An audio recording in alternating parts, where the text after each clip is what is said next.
నమస్కారం. Day news కి స్వాగతం. ముందుగా ఈనాటి ముఖ్య అంశాలు.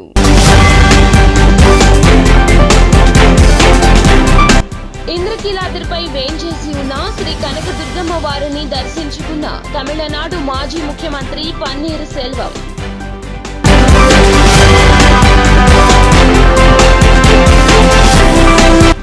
గన్నవరం విమానాశ్రయం నుంచి టీడీపీ అధినేత చంద్రబాబు నివాసానికి చేరుకున్న కేంద్ర హోంమంత్రి అమిత్ షా, బీజేపీ జాతీయ అధ్యక్షులు జేపీ నడ్డా, బీజేపీ రాష్ట్ర అధ్యక్షురాలు పురంధరేశ్వరి.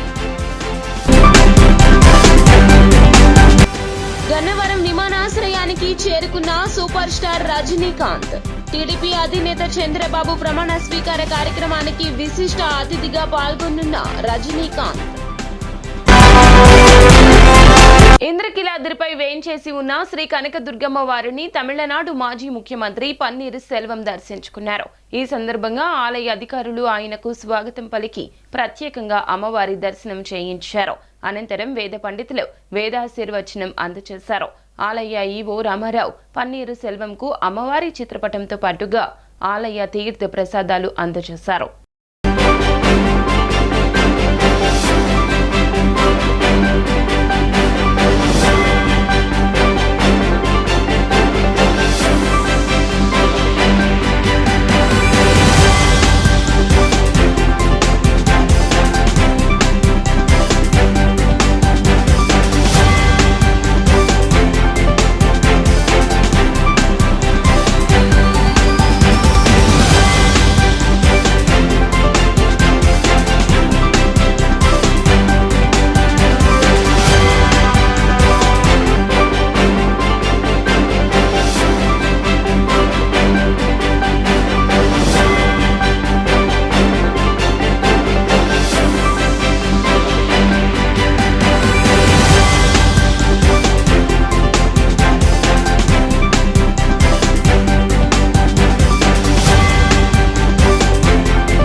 గన్నవరం విమానాశ్రయం నుండి కేంద్ర హోంమంత్రి అమిత్ షా, బీజేపీ జాతీయ అధ్యక్షులు జేపీ నడ్డా, బీజేపీ రాష్ట్ర అధ్యక్షురాలు పురంధరేశ్వరి నేరుగా టీడీపీ అధినేత చంద్రబాబు నివాసానికి చేరుకున్నారు.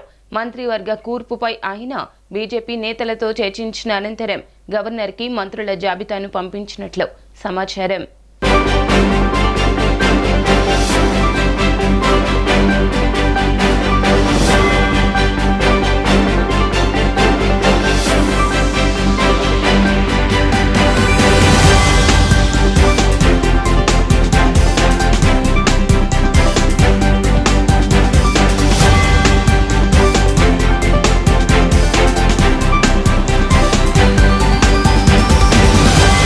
గన్నవరం విమానాశ్రయానికి ఢిల్లీ నుండి సూపర్ స్టార్ రజనీకాంత్ చేరుకున్నారు. నేడు టీడీపీ అధినేత చంద్రబాబు ప్రమాణ స్వీకారం కార్యక్రమానికి విశిష్ట అతిథిగా ఆయన పాల్గొనున్నారు. ఈ సందర్భంగా ఆయనను విమానాశ్రయంలో విజయవాడ పార్లమెంటు సభ్యులు కేశినేని చిన్ని స్వాగతించారు. విమానాశ్రయం బయట రజనీకాంత్ ను చూసేందుకు ఆయన అభిమానులు భారీ సంఖ్యలో తరలివచ్చారు.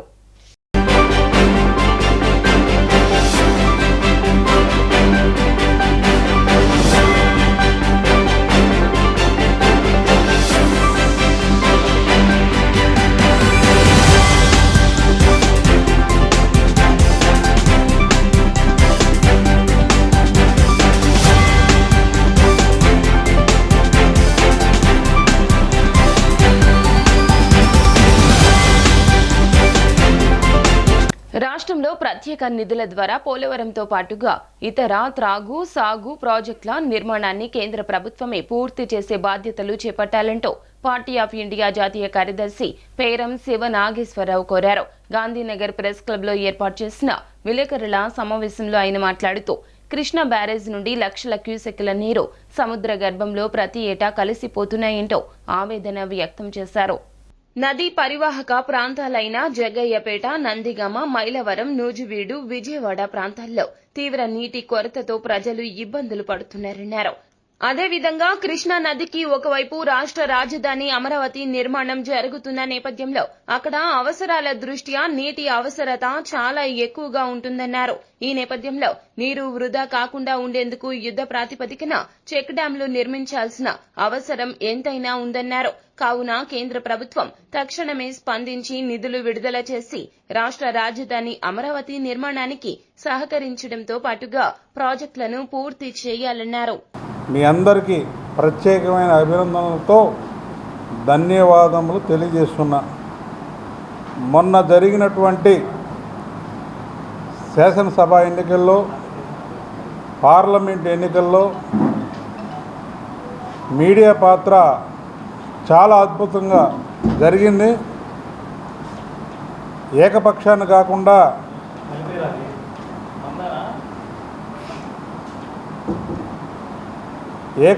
కాకుండా అన్ని పార్టీలకి, అన్ని రాజకీయ పార్టీలకి అతీతంగా ఎవ్వరికి కూడా మీరు తల వంచకుండా తల ఎత్తుకొని చక్కగా మీరు చేసినటువంటి అటు ప్రజల పక్షాన, ఒక పక్క పోలీసుల పక్షాన, ఒక పక్క రాజకీయ నాయకుల పక్షాన, ఒక పక్క ఉద్యోగాల పక్షాన అందరికీ సమాన రీతిలో మీరందరూ చేసినటువంటి త్యాగం, కృషి మరి రోజున రేపు ఉదయం మన గౌరవ ముఖ్యమంత్రి వర్యులు శ్రీ నారా చంద్రబాబు నాయుడు గారు 4వసారి ముఖ్యమంత్రిగా ప్రమాణం చేస్తున్నారంటే అది మీరందరూ చేసినటువంటి కృషి అని చెప్పి మరొక్కసారి మీడియా మిత్రులకు ధన్యవాదాలు తెలియజేస్తున్నాను. ఆంధ్రప్రదేశ్ సీఎంగా మళ్లీ గౌరవ సభలో అడుగు పెడతాను అని తాను చేసిన శపథాన్ని ప్రజలు గౌరవించారని, ప్రజల గౌరవాన్ని నిలబెడుతూ మళ్లీ గౌరవ సభ నిర్వహిద్దామని టీడీపీ అధినేత చంద్రబాబు అన్నారు. జగన్ చెప్పిన విశాఖ రాజధాని ప్రతిపాదనలు అక్కడి ప్రజలు నమ్మలేదని, విశాఖ అభివృద్ధి మాత్రం మేము మరచిపోమన్నారు. విశాఖ న్యాయ రాజధాని అంటూ చేసిన మోసాన్ని ప్రజలు గ్రహించారన్నారు. కర్నూలు అభివృద్ధికి కట్టుబడి ఉన్నామన్నారు. తన కోసం ట్రాఫిక్ ను ఆపి ప్రజలను మాత్రం ఇబ్బందులు పెట్టొద్దంటూ మరోసారి చంద్రబాబు పోలీసులకు సూచించారు. కన్వెన్షన్ హాల్లో ఎన్డీఏ కూటమి ఎమ్మెల్యే అభ్యర్థులతో చంద్రబాబు సమావేశం నిర్వహించారు. ఈ సమావేశంలో చంద్రబాబు నాయుడు మాట్లాడుతూ తప్పు చేసిన ఏ ఒక్కరిని వదిలిపెట్టబోమని హెచ్చరించారు. ఎందుకు వదిలిపెట్టకూడదనే దానిపై కూడా క్లారిటీ ఇచ్చారు. తప్పు చేసిన వారిని వదిలిపెడితే అదొక అలవాటుగా మారిపోతుందన్నారు. అందుకే చట్టపరంగా వారిని ఖచ్చితంగా శిక్షించాల్సిన అవసరం ఎంతైనా ఉందని చంద్రబాబు అన్నారు. విధ్వంస కక్ష రాజకీయాలకు దూరంగా ఉండాలని టీడీపీ శ్రేణులకు ఈ సభా వేదికగా హెచ్చరించారు. అంతేకాదు పదవి వచ్చిందని విర్రవేగొద్దని, వినయంగా మాత్రమే ఉండాలని ఈ ఎన్నికల్లో గెలిచిన ఎమ్మెల్యేలకు చంద్రబాబు సూచించారు. కాగా ఎన్నికల్లో ఫలితాల తరువాత ఏపీలో జరుగుతున్న గొడవల నేపథ్యంలో చంద్రబాబు ఈ వ్యాఖ్యలు చేసినట్లు తెలుస్తోంది.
మీరందరూ కలిసి నన్ను శాసనసభ నాయకుడిగా, ఎన్డీఏ శాసనసభ నాయకుడిగా ఎన్నుకున్నందుకు మనస్ఫూర్తిగా నమస్కారాలు తెలియజేస్తున్నా, అభినందనలు తెలియజేస్తున్నా, ధన్యవాదాలు.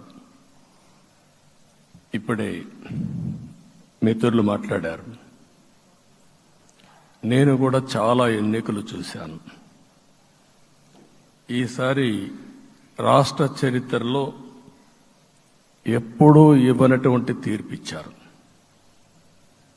ఈ తీర్పు మళ్ళీ నిలబెట్టుకునే బాధ్యత మనందరిపైన ఉంటుంది. అయితే రాష్ట్రంలో ఉండే 5 కోట్ల ప్రజలందరికీ శిరస్సు వంచి పాదాభివందనం చేస్తున్నా. ఈ రాష్ట్రాన్ని కాపాడుకోవడానికి మీరు చూపించిన చొరవ కోసం అందరం కూడా ఒకటి క్యాంపెయిన్ చేశాం. ప్రజలు గెలవాలి, రాష్ట్రం నిలబడాలి. ప్రజలు గెలిచారు. రాష్ట్రాన్ని నిలబెట్టే బాధ్యత ఇక్కడుండే శాసనసభ్యులపైన, మనందరిపైన ఉంది. ఈ విషయం మనం గుర్తుపెట్టుకోవాల్సిన అవసరం ఉంది. పరిపాలించినటువంటి వ్యక్తి యొక్క ప్రవర్తన చూసిన తర్వాత ఇలాంటి వ్యక్తి పాలనకు పనికిరాడనే ఉద్దేశంతో ఓట్లు చేసే పరిస్థితికి వచ్చారు. ఇది నా ఉద్దేశ ప్రకారం ఒక కేస్ స్టడీ అవుతుంది, మనందరం కానీ జాగ్రత్తగా ఆలోచిస్తే. కానీ మనం కూడా అదే విధంగా కక్ష తీర్చుకోవాలి అని కానీ మనం ముందుకు పోతే మనకు కూడా సమస్య వస్తుంది. అదే సమయంలో ఒకటే చెప్తున్నా, తప్పు చేసిన వాడిని క్షమించి పూర్తిగా వదిలిపెడితే కూడా మళ్ళా అలవాటుగా మారుతుంది. తప్పు చేసిన వాళ్లకు శిక్ష పడవలసిన అవసరం ఉంది, చట్టపరంగా శిక్షించాల్సిన అవసరం ఉంది. అదే సమయంలో విధ్వంస రాజకీయాలు, కక్షా రాజకీయాలు కాకుండా ఇవన్నిటిని ప్రక్షాళన చేయాల్సిన అవసరం ఉందని చెప్పి హోండా కంపెనీ కస్టమర్లకు పెద్దపీట వేస్తుందని, సర్వీస్ కేంద్రంలో లభ్యమయ్యే వసతులను గ్రామీణ ప్రాంతంలో ఉన్న కస్టమర్లకు అవగాహన కల్పిస్తున్నట్లు కుశలవ హోండా కంపెనీ ప్రతినిధులు వెల్లడించారు. కుశలవ సర్వీస్ సెంటర్లో లభ్యమయ్యే సేవలను గ్రామీణ ప్రాంతాల్లో ఉన్న వాహనదారులకు ప్రతి ఏడాది అవగాహన కల్పిస్తున్నామన్నారు. రోడ్ కుశలవ షోరూం వద్ద ప్రచార వాహనం లాంచింగ్ కార్యక్రమం నిర్వహించారు. ప్రచార వాహనాన్ని కుశలవ షోరూం ఎండీ చుక్కపల్లి సిద్ధార్థ లాంఛనంగా ప్రారంభించారు. ఈ సందర్భంగా కంపెనీ ప్రతినిధులు మాట్లాడుతూ హోండా కంపెనీ పట్ల కస్టమర్లు ఎంతో ఆదరణ చూపుతున్నారని, గ్రామీణ ప్రాంతాల్లో ఉన్న కస్టమర్లకు ప్రచార రథం ద్వారా ప్రాముఖ్యతను తెలియజేస్తున్నామని చెప్పారు.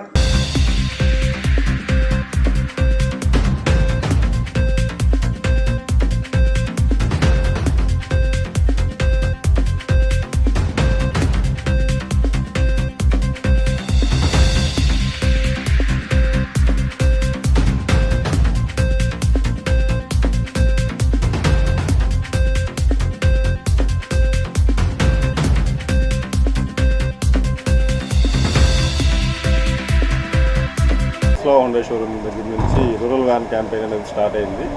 దీని ఫ్లాగ్ ఆఫ్ మన సంస్థ అధినేత ఎండీ గారు చుక్కపల్లి సిద్ధార్థ్ గారు, సర్వీస్ టీపీఎస్ఎం శ్రీకాంత్ గారు స్టార్ట్ చేశారు. ఈ రూరల్ వ్యాన్ క్యాంపెయిన్ యొక్క ముఖ్య ఉద్దేశం ఏంటంటే, మన గ్రామీణ ప్రాంతాల్లో అందరికీ అందుబాటులో ఈ వెహికల్స్ ఏమేమి ఉన్నాయో తెలియడం కోసం అనేది ఈ రూరల్ వ్యాన్ క్యాంపెయిన్ అనేది ప్రతి సంవత్సరం జరుగుతుంది. ఇది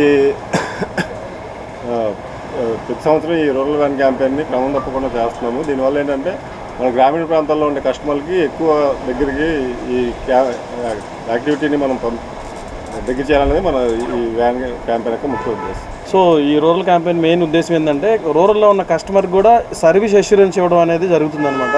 సో దాన్ని మేము కస్టమర్కి అష్యూరెన్స్ దాకా ఇవ్వడం ద్వారా ఈ క్యాంపెయిన్ ద్వారా తెలియజేయబడుతుంది. ఈ రూరల్ క్యాంపెయిన్ అనేది మా చుక్కపల్లి అధినేత సిద్ధార్థ గారు అదే లాంచ్ చేయడం జరిగింది. దీని ముఖ్య ఉద్దేశం ఏంటంటే, ఈ రూరల్లో ఇక సేల్స్ క్యాంపెయిన్ అనేది మన సేల్స్కి సంబంధించిన కస్టమర్లు కూడా మనకి రూరల్లో కూడా ఉన్నారు, చాలామంది మ్యాక్సిమం ఉన్నారు. కాబట్టి వాళ్ళకు కూడా రూరల్ సర్వీస్ క్యాంపెయిన్స్ కూడా హోండా తీసుకొస్తుంది. దాన్ని ఉద్దేశించి ఈ రూరల్ క్యాంపెయిన్ అనేది స్టార్ట్ చేయడం జరిగింది. నూతనంగా ఏర్పడనున్న కూటమి ప్రభుత్వానికి పోలీస్ అధికారుల సంఘం స్వాగతం తెలిపింది. గాంధీనగర్ ప్రెస్ క్లబ్ నందు ఏర్పాటు చేసిన విలేకరుల సమావేశంలో సంఘం అధ్యక్షులు శ్రీనివాసరావు మాట్లాడుతూ, సీఎంగా ప్రమాణ స్వీకారం చేయనున్న చంద్రబాబుకు ప్రత్యేక అభినందనలు తెలిపారు. గతంలో చంద్రబాబు పోలీసుల సంక్షేమం కోసం అనేక కార్యక్రమాలు చేసినట్లు గుర్తు చేశారు.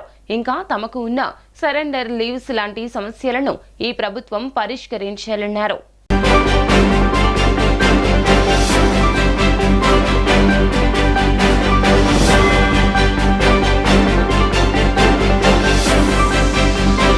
నా పేరు జనకుల శ్రీనివాసరావు. నేను ఆంధ్రప్రదేశ్ పోలీసు అధికారుల సంఘం రాష్ట్ర అధ్యక్షుడిని. రేపు నూతనంగా ఏర్పడబోతున్న ప్రభుత్వానికి ఆంధ్రప్రదేశ్ పోలీసు అధికారుల సంఘం నుండి స్వాగతం, సుస్వాగతం. ఎందుకంటే అనేక బంపర్ మెజారిటీతో గెలిచి రేపు ప్రమాణ స్వీకరణ చేస్తున్నటువంటి నారా చంద్రబాబు నాయుడు గారికి ప్రత్యేక శుభాకాంక్షలు, అభినందనలు తెలియపరుస్తూ ఉన్నాం. అందరికీ నమస్కారం. నా పేరు రఘురామ్. నేను హెడ్ కానిస్టేబుల్, తూర్పుగోదావరి జిల్లా పోలీస్ అసోసియేషన్ ప్రెసిడెంట్, అలాగే రాష్ట్ర పోలీస్ అధికారుల సంఘం హెడ్ కానిస్టేబుల్స్ వైస్ ప్రెసిడెంట్. నేను ఈ మధ్యనే జరిగినటువంటి ఆంధ్రప్రదేశ్ రాష్ట్ర 16వ అసెంబ్లీ 18వ లోక్సభ ఎలక్షన్స్లో ఎన్డీఏ కూటమి చారిత్రాత్మకమైనటువంటి విజయాన్ని సాధించి రేపు ఉదయం శ్రీ గౌరవనీయులు నారా చంద్రబాబు నాయుడు గారు వారి మంత్రివర్గం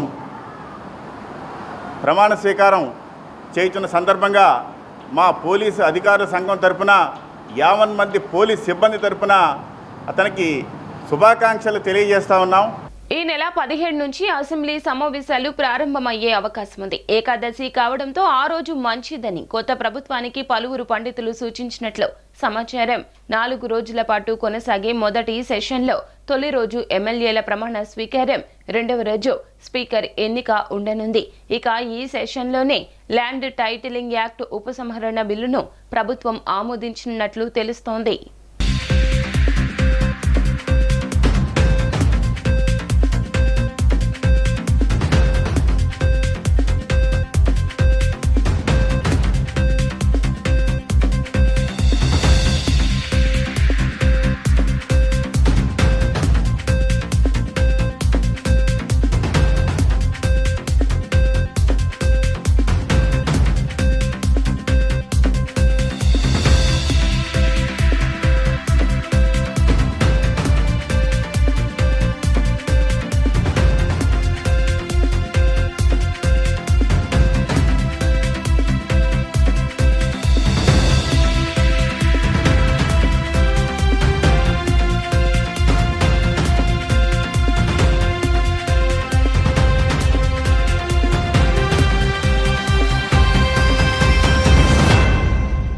మధురానగర్ ఆర్యూబీని సెంట్రల్ నియోజకవర్గం ఎమ్మెల్యే బోండా ఉమా పరిశీలించారు. ఈ సందర్భంగా ఆయన మాట్లాడుతూ 2019లో ఆనాటి సీఎం చంద్రబాబు సహకారంతో స్థానిక ప్రజల కోరిక మేరకు ఆర్యూబీ పనులకు శ్రీకారం చుట్టడం జరిగిందన్నారు.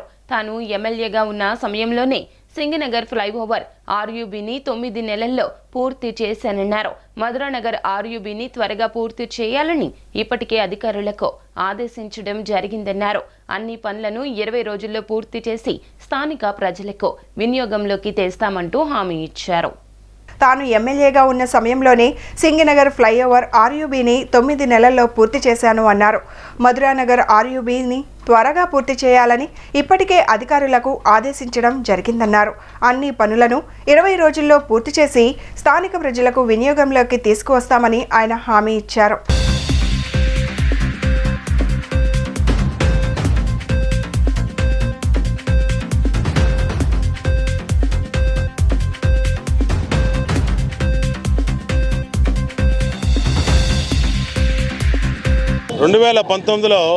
ఆనాటి ముఖ్యమంత్రి చంద్రబాబు గారి సహకారంతో నేను శాసనసభ్యుడిగా ఇక్కడ మధురానగర వాసుల చిరకాల స్వప్నం అయినటువంటి డబల్ లైన్ ఆర్యూబీని ఆ రోజు మంజూరు చేయించాం. నేను ఎమ్మెల్యేగా ఉన్నప్పుడు సింగనగర్ బుడమేరు ఫ్లైఓవర్ కింద ఆర్యూబీని కూడా 9 నెలల్లో శాంక్షన్ చేయించడమే కాకుండా పనులు పూర్తి చేశాం.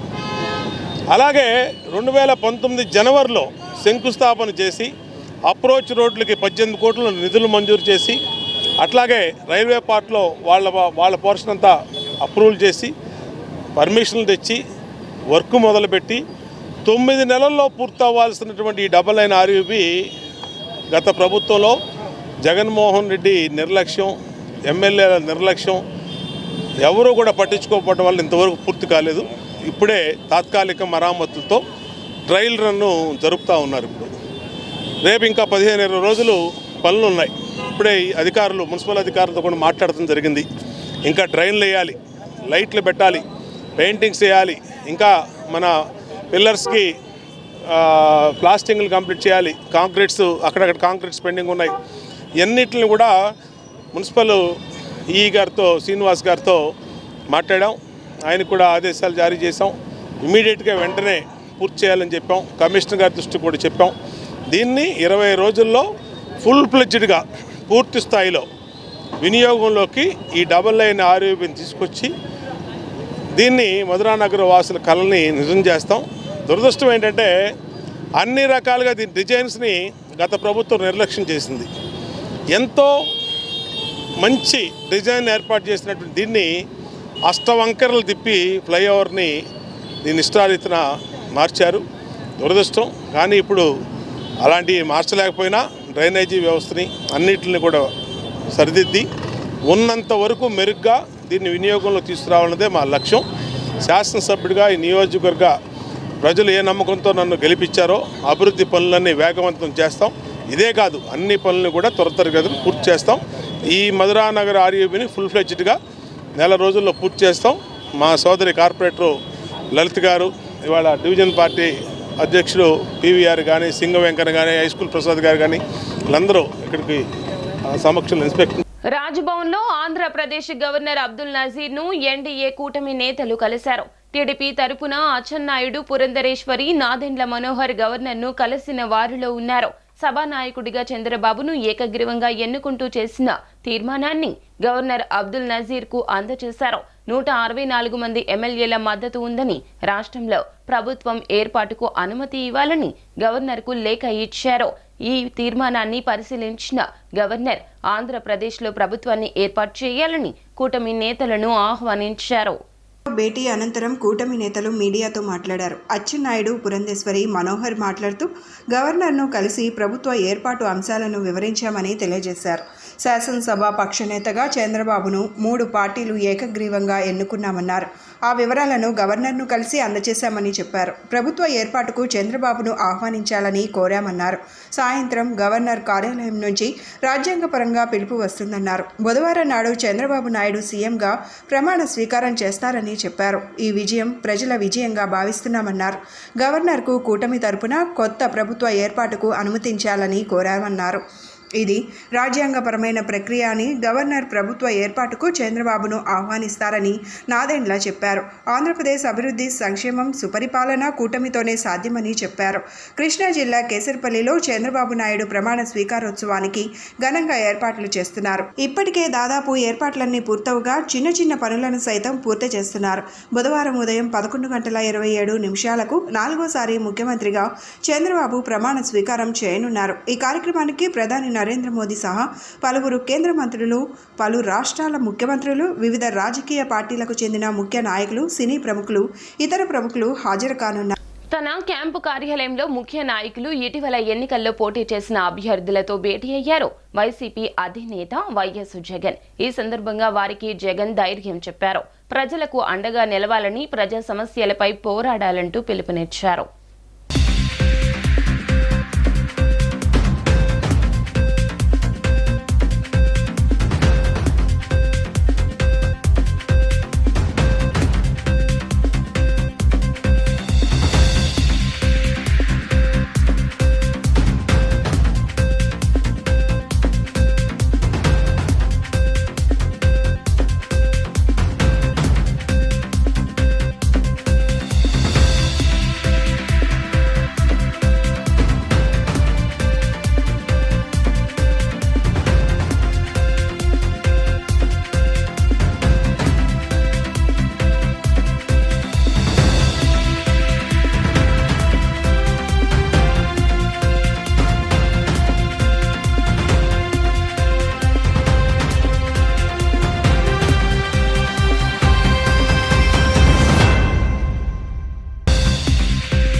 వార్తలు ముగించే ముందు ముఖ్య అంశాలు మరోసారి.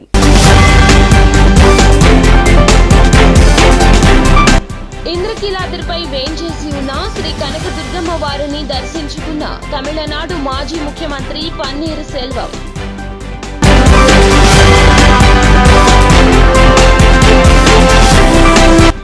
గన్నవరం విమానాశ్రయం నుంచి టీడీపీ అధినేత చంద్రబాబు నివాసానికి చేరుకున్న కేంద్ర హోంమంత్రి అమిత్ షా, బీజేపీ జాతీయ అధ్యక్షులు జేపీ నడ్డా, బీజేపీ రాష్ట్ర అధ్యక్షురాలు పురంధరేశ్వరి. గన్నవరం విమానాశ్రయానికి చేరుకున్న సూపర్ స్టార్ రజనీకాంత్. టీడీపీ అధినేత చంద్రబాబు ప్రమాణ స్వీకార కార్యక్రమానికి విశిష్ట అతిథిగా పాల్గొనున్న రజనీకాంత్. డి న్యూస్ సమాప్తం. నమస్కారం.